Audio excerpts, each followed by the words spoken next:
నమస్తే. ఎన్నో ముఖ్యమైన విషయాలు, రాశులకి సంబంధించిన వివరాలు మనం ఇంతవరకు తెలుసుకోవటం జరిగింది.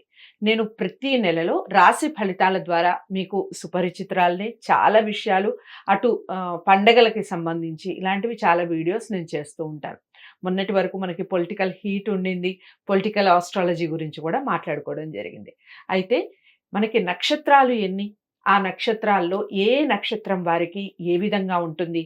ఏ మొక్కలు పెంచటం వల్ల మనం ఎలాంటి బాధల నుంచి బయటపడే అవకాశం ఉంటుంది అనే విషయాలు ఒక సిరీస్ లాగా చేయడం జరుగుతుంది.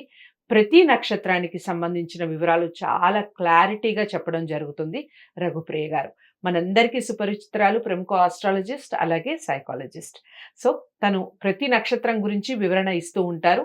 మీరు ఏ నక్షత్రంలో ఉన్నారు, ఏ పాదంలో ఉన్నారు, మీకు ఎలాంటి దోషాలు ఉన్నాయి, ఇవన్నీ సరిచూసుకోండి. దానికి సంబంధించిన ఏవైనా దోషాలు నివారణ ఏదైనా ఉంటే దానికి సంబంధించి చేసుకోండి. ఇంకా అర్థం కాలేదు అనిపిస్తే స్క్రీన్ మీద కనపడే నెంబర్కి కాల్ చేయండి. రఘుప్రియ గారు అపాయింట్మెంట్ ఇవ్వడం జరుగుతుంది. దానికి సంబంధించిన పూర్తి వివరణ క్లుప్తంగా మీకు చెప్పడం జరుగుతుంది. అర్థమైందని అనుకుంటున్నాను. ఇక కార్యక్రమాన్ని మొదలు పెడదాం.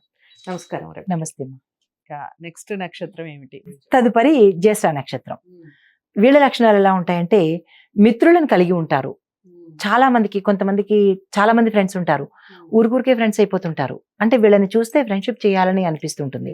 వీళ్ళకి చాలా మంది జ్యేష్ఠ నక్షత్రం ఎక్కువ మంది, నాకు చాలా మంది ఫ్రెండ్స్ ఉన్నారంటారు అంటే వాళ్ళకి ఓహో వీళ్ళు జ్యేష్ఠ నక్షత్ర జాతకులేమో అనుకోవచ్చు. లక్షణాలను బట్టి మనం మామూలుగా చేయొచ్చు. అయితే వీళ్ళకి చాలా సాటిస్ఫాక్షన్ ఉంటుంది. ఉన్న దాంతో నాకు ఇది ఉంది కదా, సరిపోయింది, చాలు అని సంతృప్తి పడతారు.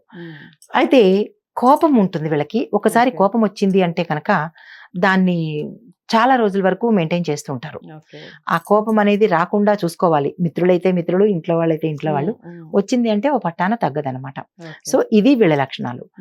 వీళ్ళు దోషాలు ఏంటి అంటే, వీళ్ళకి విశేష శాంతి కలిగిన నక్షత్రం ఇది. చాలా పెద్ద ఎత్తునే చేయించాలి దీనికి. ఈ ఎందులో జన్మించిన, అంటే ఈ 4 పాదాల్లో ఏ పాదంలో జన్మించిన తల్లిదండ్రులకి, పిల్లలకి, అంటే అందులో పుట్టిన ఆడపిల్లకి కానీ మగపిల్లడికి కానీ విశేషమైన శాంతి అయితే మాత్రం జరిపించాల్సింది. ఎక్కడా కాంప్రమైజ్ అవ్వడానికి ఛాన్స్ లేదు. మొక్కల సంగతి అయితే వీళ్ళు విష్టి చెట్టుని పెంచాలి. విష్టి అంటే ఇది కొంచెం కొత్తగా ఉంది.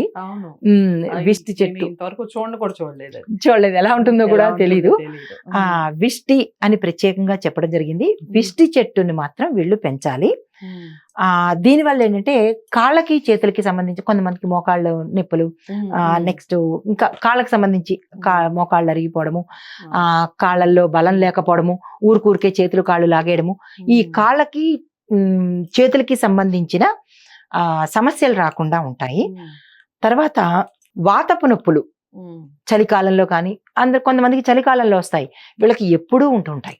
సో దాని నుంచి ఉపశమనం కలగాలంటే ఈ విష్టి చెట్టుని మాత్రం తప్పనిసరిగా పెంచాలి. ఎక్కడ ఉన్నా సాధించి మరీ పెంచండి. అయితే ఏంటంటే వీళ్ళు ఆత్మవిశ్వాసంతో ముందుకు అడుగు అనుకుంటే వీళ్ళకి కొంచెం ఆత్మన్యూనతా భావం ఉంటుంది. ఏ పని చేసినా నేను చెయ్యగలనా అన్న సంశయంతో వీళ్ళు ఉంటారు. సో ఎప్పుడైతే ఈ రెమెడీ చేసుకున్నారో, ఈ మొక్కని విష్టి చెట్టుని పెంచుకున్నారో, ఆత్మన్యూనతా భావం పోయి ఒక రకమైన నేను చెయ్యగలను, I'm confident, I can do it అన్న భావంలోకి వీళ్ళు వెళ్ళగలుగుతారు.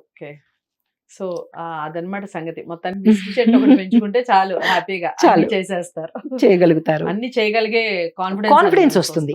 చేస్తారా చేయరా అనేది సెకండరీ, బట్ చేయగలగడమే కాస్త కష్టం అవుతుంది. విన్నారు కదా, ఈ నక్షత్రానికి సంబంధించి ఎలాంటి రెమెడీస్ చేసుకోవాలి, అలాగే ఏ మొక్కల్ని పెంచుకోవాలి అనేది చాలా చక్కగా వివరించారు కదా రఘుప్రియ గారు. మీరు ఏ నక్షత్రంలో జన్మించారు, మరి ఆ విషయాలకు సంబంధించిన పూర్తి అవగాహన వచ్చిందా? వస్తే తప్పకుండా పాటించే ప్రయత్నం చేయండి. వీడియోని లైక్ చేసి షేర్ చేయండి. ఛానల్ని సబ్స్క్రైబ్ చేసుకోండి. మరో మంచి వీడియోతో మళ్ళీ మీ ముందుకు వస్తాను. నమస్తే.